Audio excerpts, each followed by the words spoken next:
Jamaica's Prime Minister and opposition to meet to discuss tackling crime, and in sport, a former head coach calls for change in West Indies cricket.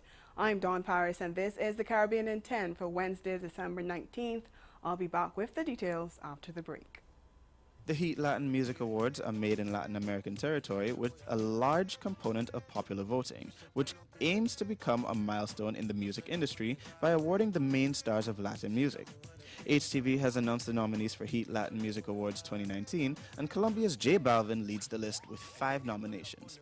Ozuna and Sebastian Yatra have earned 4 nominations each, and Greasy, Maluma, Karol G, Anita, Bad Bunny, and Gabriel stand out with 3 nominations each.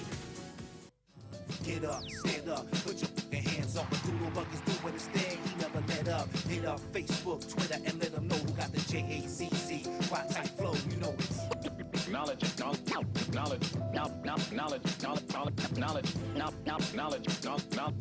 JACC. Why type flow, you know it's knowledge.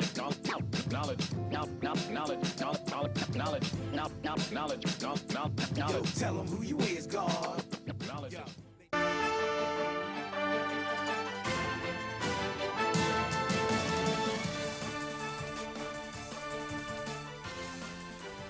As the expiry of the state of emergency in parts of Jamaica nears, opposition leader Dr. Peter Phillips has agreed to meet with Prime Minister Andrew Holness to discuss how to deal with the crime situation in the country. Holness had written to Phillips yesterday calling for the meeting to be ahead of the expiration of the state of emergency, which is next month, and calling for a united front in dealing with the crime situation in Jamaica.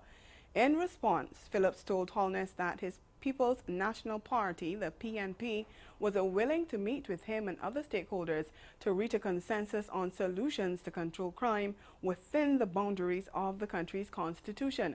But he made it clear that the PNP was still of the view that there is no overwhelming consensus that the use of emergency powers is the only way to control criminal activity.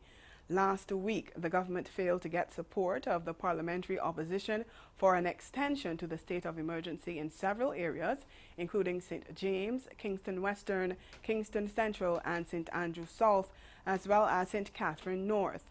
Barbados' Prime Minister Mia Mottley last night presented a positive outlook of the economy since her administration came to power 6 months ago. In a ministerial statement to Parliament, Mottley said the ruling Barbados Labour Party, which won all 30 seats in the May 24th general election, has so far kept up with the promises made during the campaign.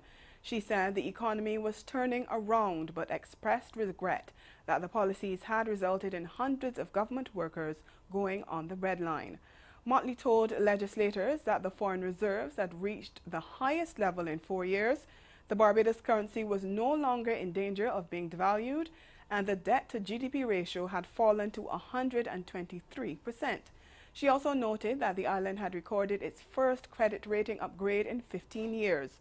Mottley contended that to say Barbados had come a long and far way would be the understatement of the year.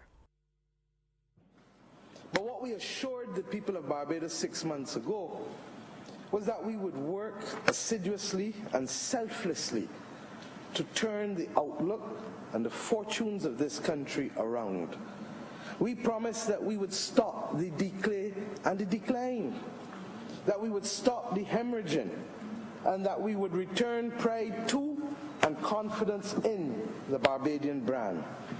We promised 6 months ago, sir, that we would bring Barbados back to where it belongs, in the region, in the world, and in the psyche of Barbadians both living at home and abroad. Mr. Speaker, I am proud to report this evening that using every yardstick and every other measure available to me, that this noble mission has been accomplished. Trinidad and Tobago's President Paula May Weeks says the Twin Island Republic has an obligation to refugees and that citizens should be compassionate towards people who fled their homes in search of a better life.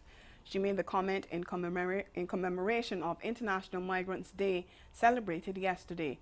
The president noted that economic desperation in Venezuela has led to millions of people seeking refuge in nearby countries, including Trinidad and Tobago.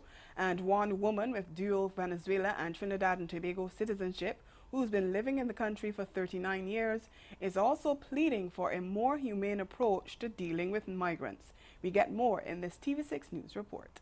Has called for the nation to be more humane amidst the migration epidemic. Mirroring those statements, Venezuelan Bertha Soncao, who has been living in Trinidad for 39 years, said that having infrastructure to facilitate migrants would benefit everyone. You give them work permits. In that way, one, you are protecting them from unscrupulous people that want to take advantage of them. Secondly, you also are using very skilled labor to help the people in Trinidad and Tobago to develop agriculture, the energy sector, many industries. She said migration is something that is not done easily. Sometimes it's involuntary. It's not easy to see your children being starved. It's not easy to see your elderly people dying because of lack of medicine and basic medicine. So what I will ask my people, because I live in Trinidad for 39 years, is let's look beyond what is in front of you, dig a little bit deeper and see a human being in need. Adding there is a dire need for legislation if refugees are to be properly protected and for the country they are in is to benefit from their presence. However, the government needs to lead the way. But first, we need to see each other as human beings. Stay with us. Your Midday Sport is next.